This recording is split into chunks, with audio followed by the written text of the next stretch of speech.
Hello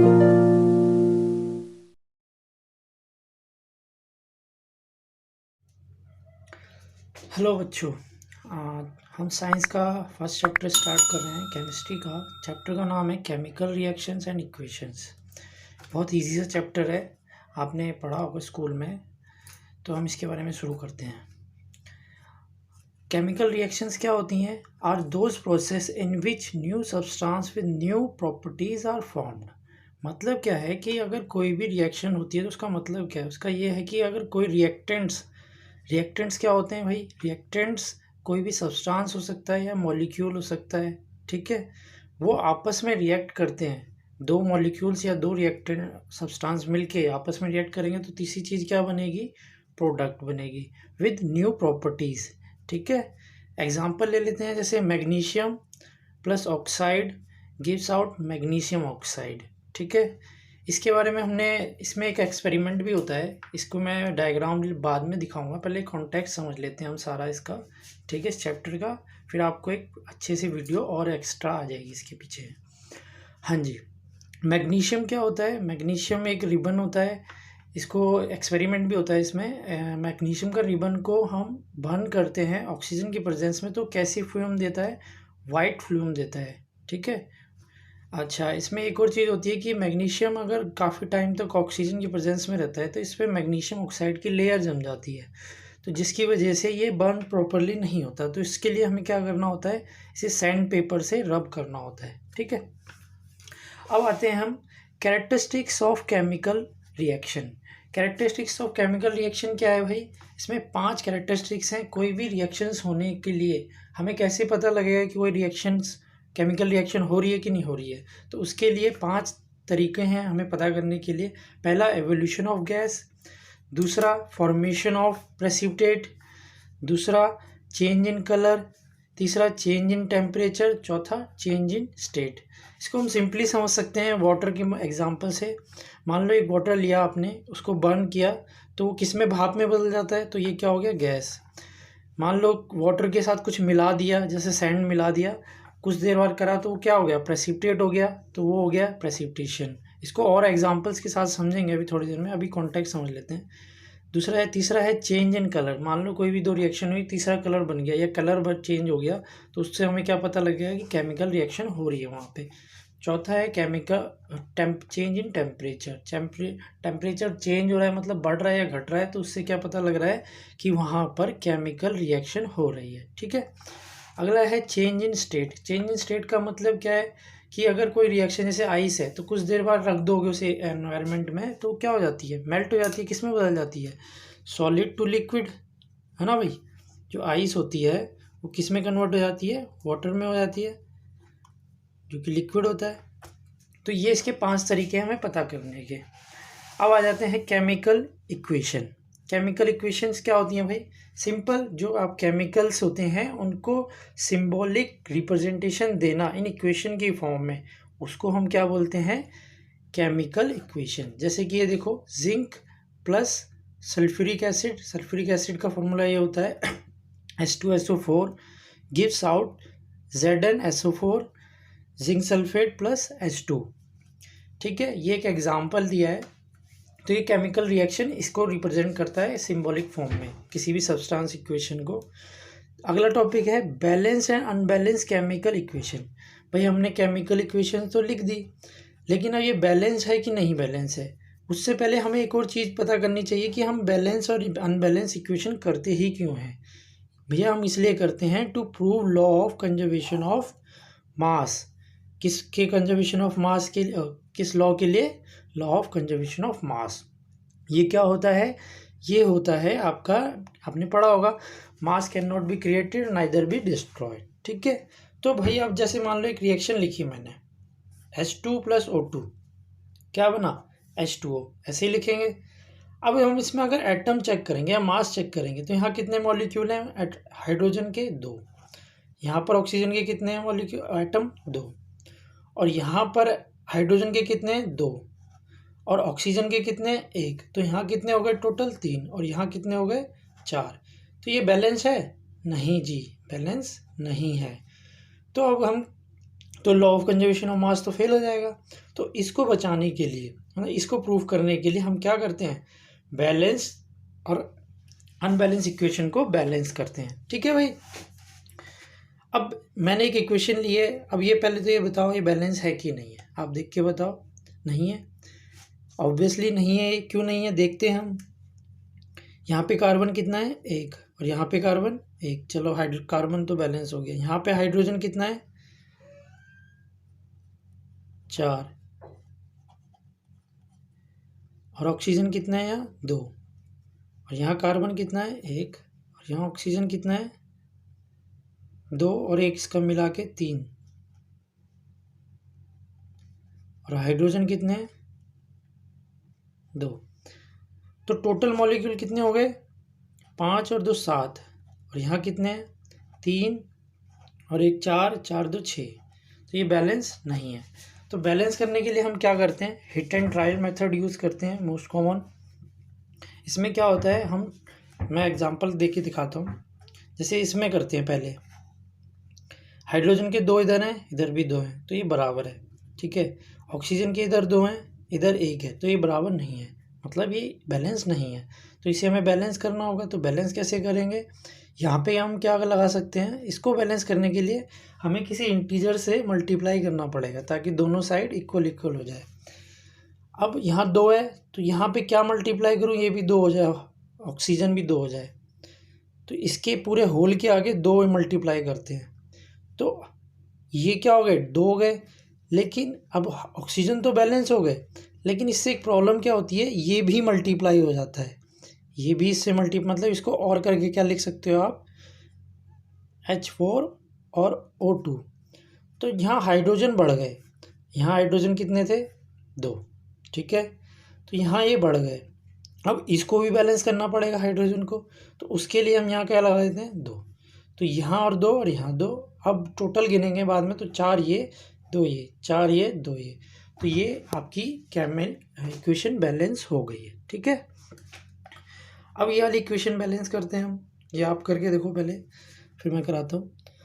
यहाँ पे कितना है, कार्बन 1, यहाँ पे 1, हाइड्रोजन कितना है, 4, यहाँ पे 2। तो यहाँ क्या करूँगा मैं, 2 से मल्टीप्लाई करूँगा, तो यहाँ हाइड्रोजन 4 हो गए। अभी इसे भूल जाओ नीचे वाले को, अब इस पे ध्यान दो सिर्फ।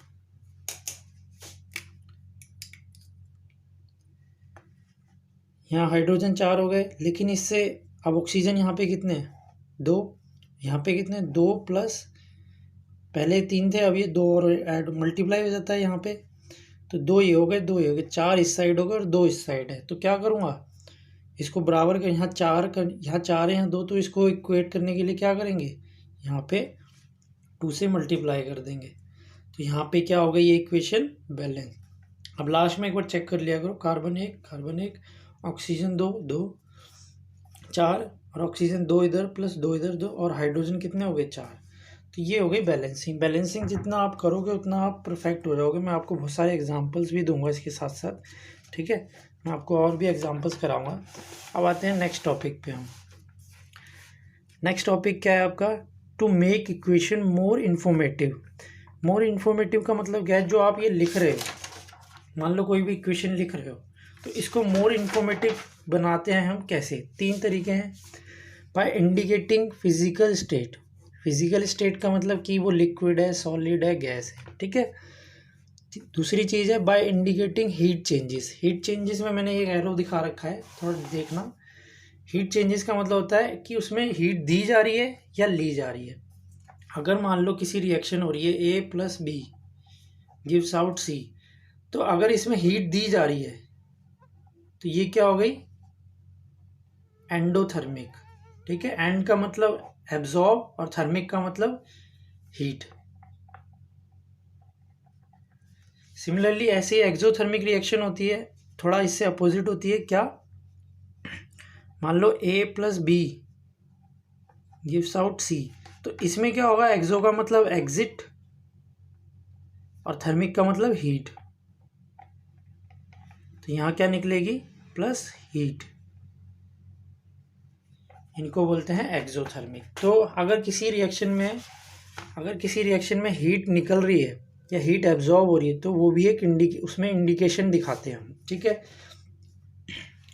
हीट लिख के दिखा देते हैं। तीसरा है बाय कंडीशनिंग। कंडीशनिंग का मतलब क्या है यहाँ पे, अंडर रिएक्शन टेक प्लेस, मतलब कि रिएक्शन किस कंडीशन में हो रही है। तो हम कई बार देखते हैं इक्वेशन के ऊपर यहाँ एरो के ऊपर हम कंडीशंस लगाते हैं, ये डेल्टा भी लगा होता है, जैसे कि इस रिएक्शन में है पोटेशियम क्लोराइड। पोटेशियम क्लोराइड में ये देख रहे हो आप कि ये किस में कन्वर्ट हो रहा है, potassium chloride plus oxygen gas. तो यहाँ यूज़ क्या करते हैं हम, कैटलिस्ट। कैटलिस्ट क्या है, ये है MnO2, और यहाँ पे डेल्टा का मतलब क्या होता है, हीट दिखाने का मतलब होता है। तो ये कभी कभार एरो पे हम जब दिखाते हैं तो ये क्या होता है, कंडीशंस दिखाते हैं कि किस कंडीशन में हमारा कैटलिस्ट काम कर रहा है, ठीक है। तो तीन ये हमारे इंफॉर्मेशन बनाते हैं कि to make equation more informative.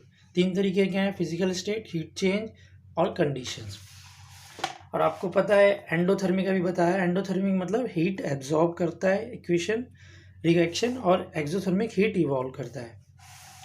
अब आते हैं मेन टॉपिक है आपका टाइप्स ऑफ केमिकल रिएक्शन। कितनी तरह की केमिकल रिएक्शंस होती हैं, 5 तरह की केमिकल रिएक्शंस होती हैं। Combination reaction, decomposition reaction, displacement reaction, double displacement reaction, oxidation and reduction. अब इनके बारे में हल्का हल्का पढ़ लेते हैं। मैं एक एग्जांपल हल्का सा ले लेता हूँ आपको कि कॉम्बिनेशन क्या होती है। मान लो दो रिएक्टेंट्स मिलके एक प्रोडक्ट बनाते हैं, ठीक है, दो या दो से ज़्यादा और मोर, टू एंड मोर सब्सटेंस या reactant combined together make one product is called combination reaction. Decomposition इसका अपोजिट होता है, ठीक है। इसमें हीट, ज़्यादातर हीट इसमें देनी पड़ती है, तो इस रिएक्शन को ज़्यादातर जाना किससे जाता है, एंडो थर्मिक रिएक्शन, ठीक है, क्योंकि इसमें हीट देनी पड़ती है। अब है डिस्प्लेसमेंट रिएक्शन। डिस्प्लेसमेंट रिएक्शन का क्या होता है कि एक एलिमेंट दूसरे एलिमेंट को उसके कंपाउंड से डिस्प्लेस कर देता है, ठीक है। अभी मैं तुम्हें सिर्फ ब्रीफ दे रहा हूँ, डिटेल में इसको और ज़्यादा पढ़ेंगे अभी मैं तुम्हें चैप्टर एक बार बता दूँ है क्या। डबल डिस्प्लेसमेंट क्या होता है कि दो सॉल्ट्स होते हैं, उनमें आयंस का एक्सचेंज होता है। एक क्या बन जाता है, सॉल्युबल होता है, सॉल्यूशन होता है, दूसरा इनसॉल्युबल हो जाता है, इसमें डबल डिस्प्लेसमेंट होता है। ऑक्सीडेशन रिडक्शन, ऑक्सीडेशन जिस रिएक्शन में ऑक्सीजन ऐड होता है उसे ऑक्सीडेशन बोलते हैं, और जिसमें रिडक्शन जो होता है इसमें ऑक्सीजन और हाइड्रोजन रिमूव होता है, ठीक है। ऑक्सीजन रिमूव होता है, हाइड्रोजन ऐड होता है, ठीक है, उसे रिडक्शन बोलते हैं। अब जो मैंने रिएक्शन लिखी थी उनको डिटेल में मैं वीडियो बना के दिखाता हूँ। इससे पहले एक आप डिस्प्लेसमेंट रिएक्शन के लिए एक सीरीज़ लिख लो। सीरीज़ का नाम है reactivity series for displacement reaction, या और reactivity series of metal.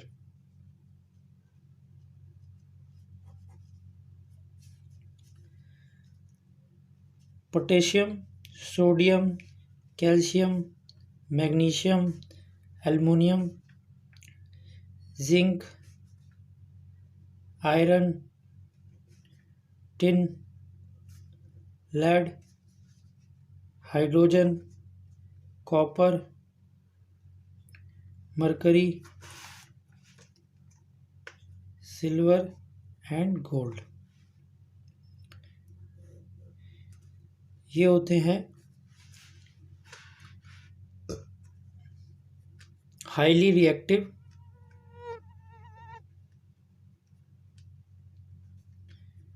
Metals. ये मॉडरेट होते हैं, और ये क्या होते हैं, लो रिएक्टिव।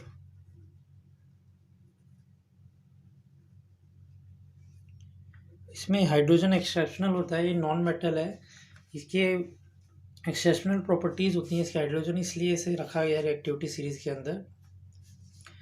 तो इसका मतलब क्या है, मान लो एक मैं एग्जांपल लेता हूँ। एग्जांपल क्या है, जैसे zinc sulphate, zinc plus H2SO4, जो मैंने पहले भी लिया था। तो ये क्या बनेगा? अब इसमें देखा जाएगा जिंक क्या है, मोर रिएक्टिव है किससे? हाइड्रोजन से। रिएक्टिविटी सीरीज में देखो जिंक किससे ज़्यादा रिएक्टिव है? हाइड्रोजन से। तो ये इसको क्या कर देगा? डिस्प्लेस कर देगा उसके कंपाउंड से। क्या बन जाएगा? Zinc sulphate. ये तो हो गया डिस्प्लेसमेंट का रिएक्शन एग्जाम्पल। कॉम्बिनेशन का मैंने अभी बताया, कॉम्बिनेशन का दोबारा बता देता हूँ।